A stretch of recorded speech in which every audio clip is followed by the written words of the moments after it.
Hello everyone, in today's video we are going to see the question number of substring containing all three character. Lead code problem number 1358. Given a string as containing all con- given a string as consisting of character A, B and C, return the number of substring containing at least one occurrence of all these character A, B and C. So what the question is saying is मुझे एक string दी है as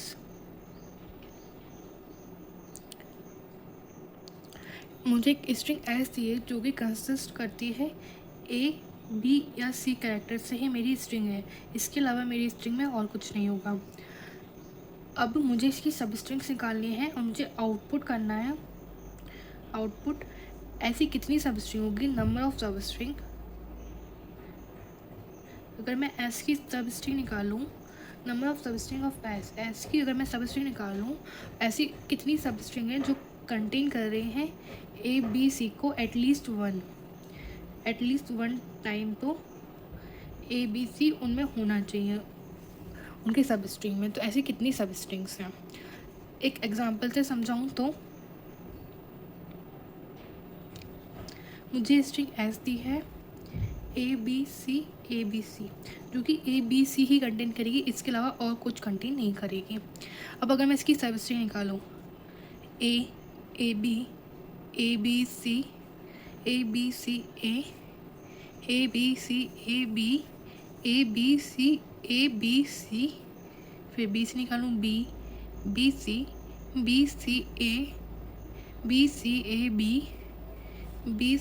ए B C, फिर सी से निकालूँ सी A B C, फिर A B C, फिर B C, फिर सी।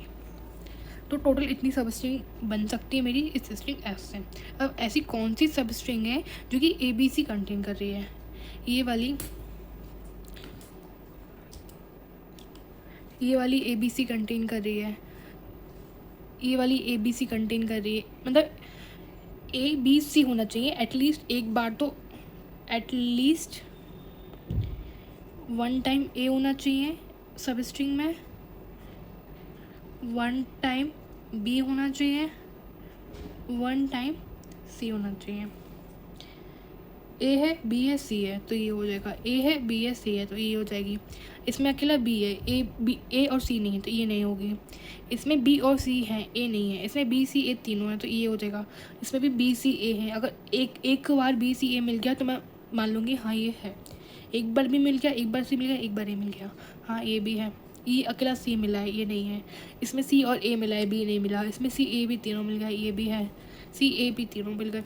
इसमें ए है बी सी नहीं है, इसमें ए बी है सी नहीं है, ए बी सी तीनों है। इसमें बी है बी सी है सी है। तो कितनी हुई, 1 2 3 4 5 6 7 8 9 10।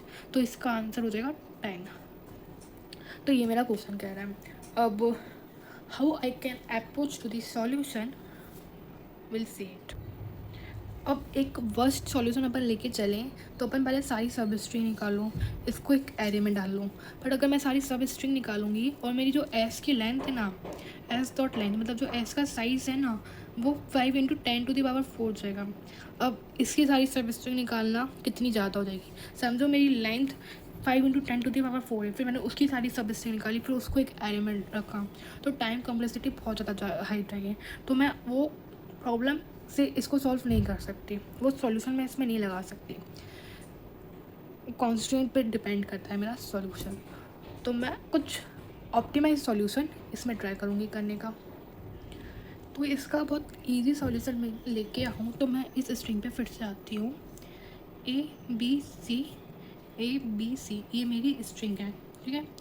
अगर मैं मैप बना, पहले तो एन ले रही साइज़ स्ट्रिंग का, क्या होगा मेरा 6 साइज़ है। अब मैं लूप चलाऊँ, अगर मैं फॉर लूप चलाऊँ आई को 0 से लेके एन तक, मतलब मैं अपनी स्ट्रिंग पे फॉर लूप चलाऊँ और मैं मैप पे डालती जाऊँ। चलो मैं फॉर लूप अभी मान लेते हैं मैं फॉर लूप चला रही हूँ, फिर देखते हैं कि फॉर लूप में क्या एरर आ रही है, क्या करना है, ठीक है। मैं जैसे ही मेरा ए आया मैं मैप में डाल ले रही हूँ, मैप में एस ऑफ आई जो भी मतलब है वो मैं डाल दे रही हूँ, ठीक है। जैसे ही मेरा साइज़ 3 होता है, मुझे पता है कि अगर मेरा साइज़ 3 हो गया तो ए बी सी कंटेन कर रहा है, क्योंकि ए बी सी ही है इसमें, और कोई डी तो है नहीं कि साइज़ 3 कर सके। जैसे ही मेरा साइज़ 3 होता है तो मेरे को एक सब स्ट्रिंग मिल जाएगी, जैसे कि इसका साइज़ 3 हुआ तो एम पी, चलो एक बार ट्रैक करते हैं। इसको मैं मैप में डालूँ तो ए का साइज़ क्या हो जाएगा 1, मैप का साइज़ क्या है 1, मैं मैप का साइज़ चेक कर रही हूँ, M P dot size map का साइज़ चेक कर रही हूँ। मैप का साइज़ 3 जब भी होगा तब ए बी सी तीनों उसमें आ जाएंगे। जैसे ये तीनों आ गए तो मैं काउंट बढ़ा दूंगी, पर मैं काउंट +1 से नहीं बढ़ाऊंगी, मैं काउंट को प्लस करूँगी n-r से। अब मैंने r क्यों लिया, मैं इसमें फॉर लूप नहीं चलाऊंगी, मैं क्या करती हूँ एक l पॉइंटर ले रही 0 से और r को भी ले रही 0 से। यही मेरा r है, अभी यही मेरा l है। M P of S of r plus plus कर दूँगी, ठीक है। इससे क्या होगा ना, मुझे ओवरऑल लेंथ कितनी है 6 माइनस मेरा r यहाँ आ गया 6 माइनस 3, तो मैं काउंट को 3 से बढ़ाऊँगी, n-r से बढ़ाऊँगी।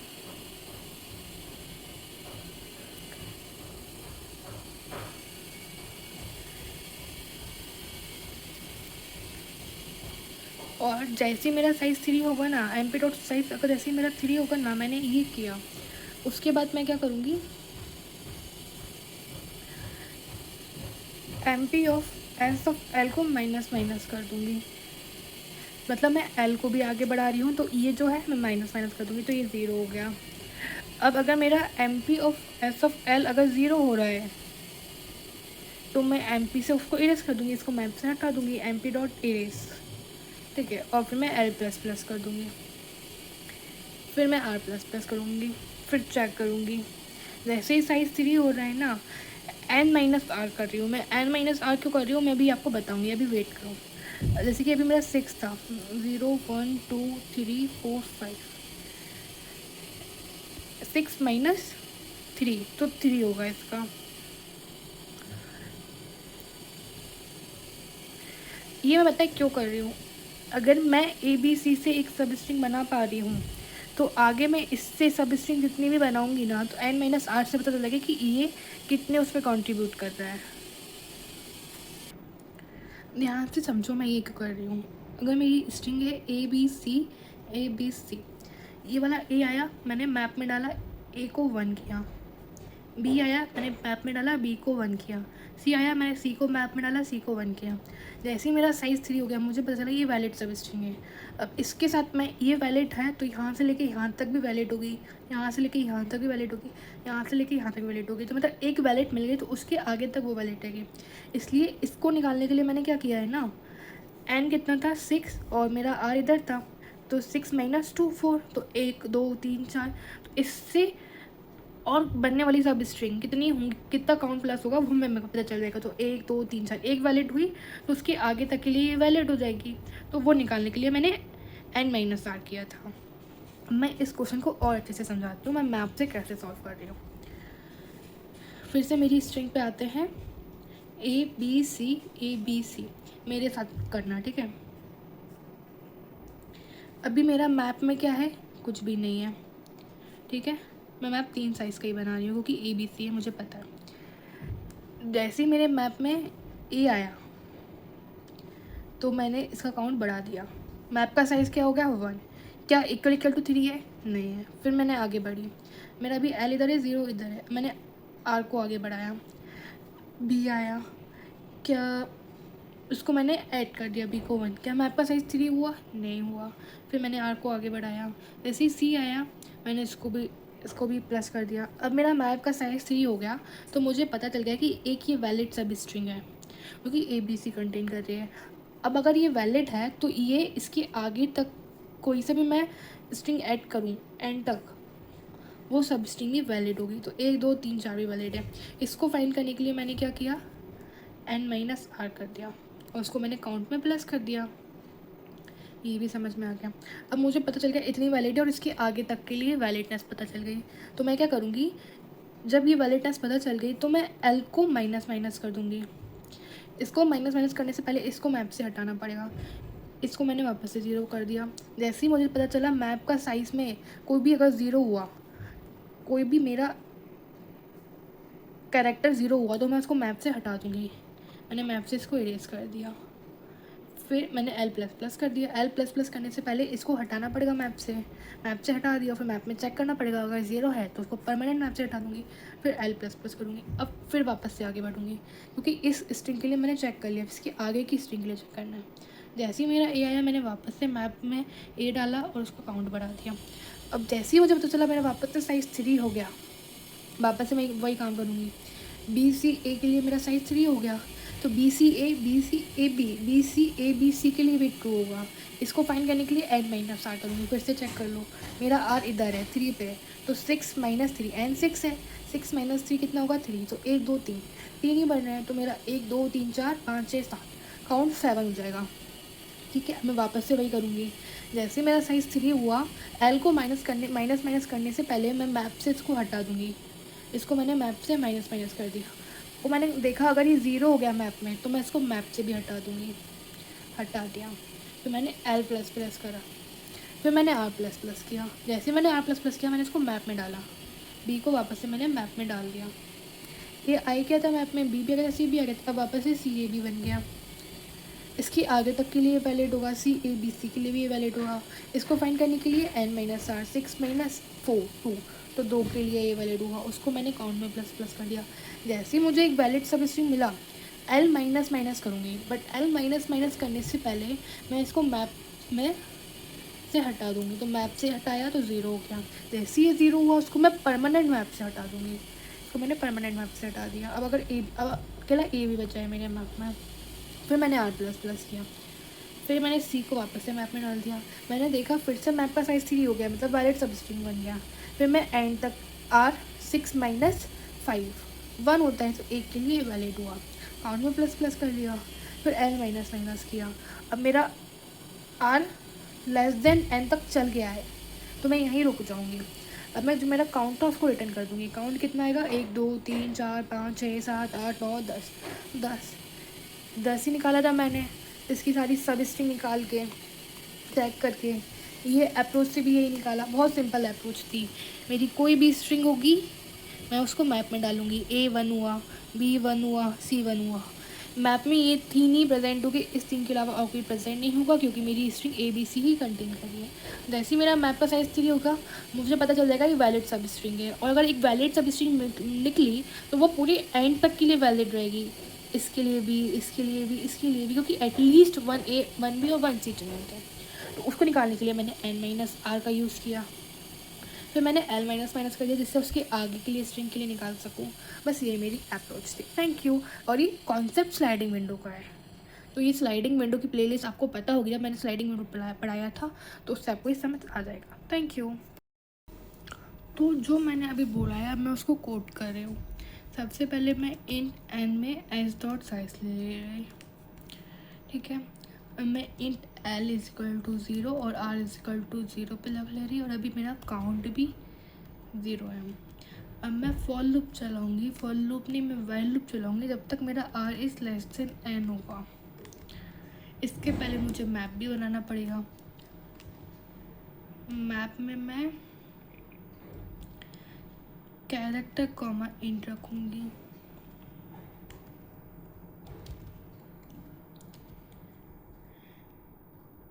वाइल r n है, तो मैं क्या करूँगी, MP of s of r को ++ कर दूँगी। मैं मैप में डाल दे रही। A है तो A अभी 0 था, तो 1 का साइज़ 1 हो जाएगा। जैसे ही मेरा इफ़ MP.size = 3 होगा, तो मैं कुछ करूँगी। अभी 3 नहीं है, तो मैं R++ कर दूँगी। अभी तो मेरा A++ हो रहा है। MP of S of R क्या है? A, तो MP ऑफ A++ होगा, तो MP ऑफ A मतलब A की वैल्यू क्या हो जाएगी? 1, ठीक है। इसके बाद मैं R++ कर रही हूँ। फिर मैं R++ हुआ तो मेरा B पे आया, तो MP ऑफ B ++ हो जाएगा, तो MP ऑफ B भी 1 हो जाएगा। अभी भी साइज़ 3 नहीं हुआ। फिर मैंने R++ किया, तो M P of C plus plus हो गया, तो सी की वैल्यू भी 1 हो गई। अब जैसे ही मेरा A B C plus plus हुए, तीनों की वैल्यू 1 हुई, तो मेरा M P dot size is equal to 3 हो जाएगा।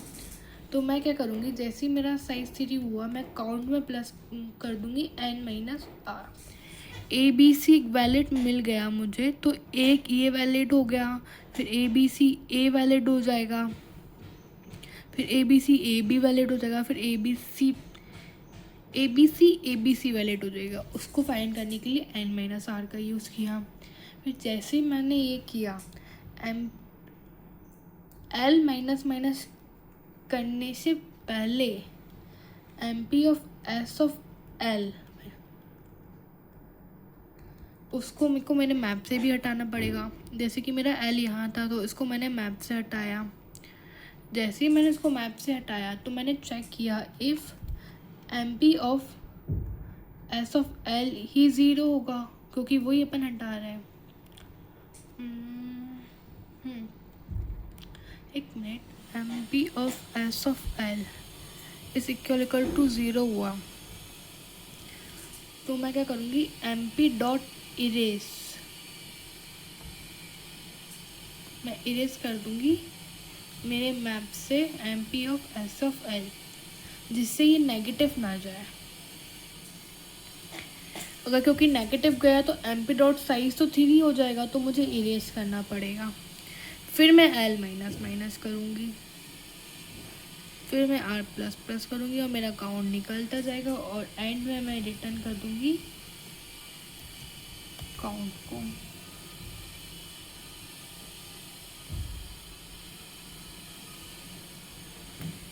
रन टाइम एरर चेक कर लेते हैं क्यों आ रहा है। Int N equal to S dot size, L को भी 0 पे रखा, आर को भी 0 पे रखा, काउंट को भी 0 रखा, map character comma integer, while R is less than N. L minus minus नहीं होगा, एल प्लस प्लस होगा।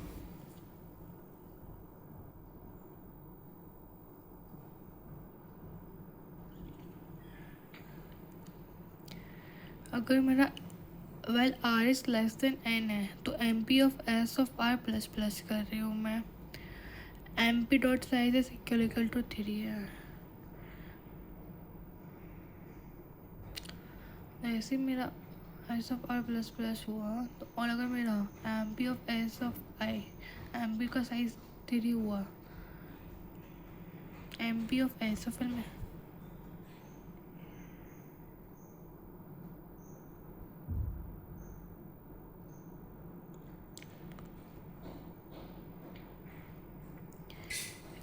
थ्री ए सी बी के लिए 1 आएगा। ए सी बी एक ही वैलिड है, ए सी बी भी वैलिड है, 3 ए सी बी। पहला एरर तो क्या है, एम पी डॉट इरेज करूँगी तो M P of S L थोड़ी ना होगा, M P of S of L erase होगा ना, मैप में इरेज कर रही हूँ। और ये इफ़ की जगह वाइल होगा। वाइल क्यों होगा, इस वाले टेस्ट केस पे आओ जो रॉन्ग जा रहा था। अभी इसको इफ़ ही रहने देते हैं, है ना। अगर मेरा ये इफ़ है,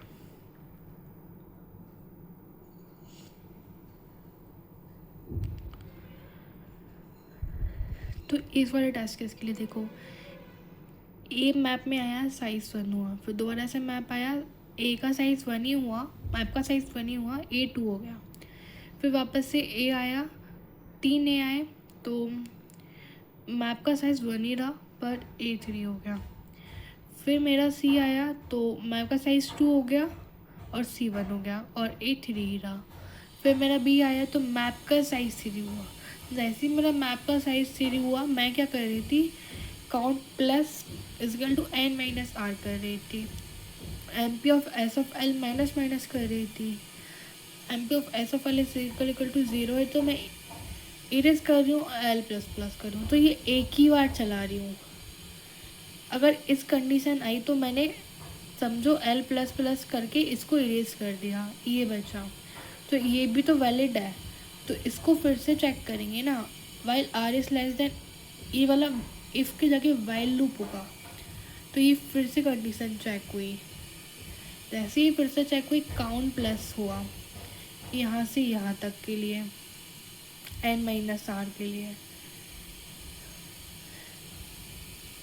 फिर मैंने इसको हटाया, फिर मैंने इतने को चेक किया, ये भी ट्रू कंडीशन हुई। जब तक ये फॉल्स कंडीशन नहीं हो रही वाइल, जब तक मैं चलाती रहूँगी, जब तक मैं l++ करती रहूँगी, तो मेरा पीछे से भी पता चलता जाएगा कि एक ये वैलिड है तो ये आगे तक के लिए वैलिड है। फिर मैंने इतने के लिए चेक किया, फिर मैंने इतने के लिए चेक किया। तो ये बहुत अच्छा टेस्ट केस था आपको बताने के लिए। अब मैं रन करती हूँ।